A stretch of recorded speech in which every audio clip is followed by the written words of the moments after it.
إضراب كبير لجامعي القمامة في مدينة فيلادلفيا ولاية بنسلفانيا.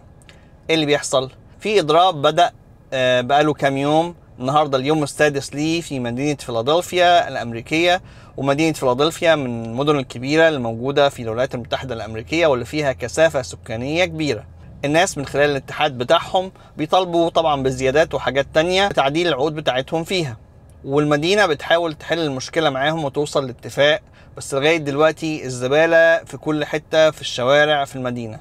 المدينة أصلا زحمة، والمدينة أصلا فيها عدد سكان كبير وكثافة سكانية كبيرة، فبالتالي القمامة أصلا مشكلة كبيرة فيها. فدلوقتي في شوارع كتيرة فيها مليانة قمامة، مقفولة بالقمامة. الفيديوهات اللي أنا شفتها هتلاقي إن في قمامة في نص الشارع وعلى الرصفة. طبعا الروائح بدأت تطلع والدنيا صعبة جدا. هنشوف الدنيا هتوصل لغاية فين وهتحل المشكلة ديت امتى. تحياتي لجميع لؤي العاصي من نيوجيرسي، مع السلامة.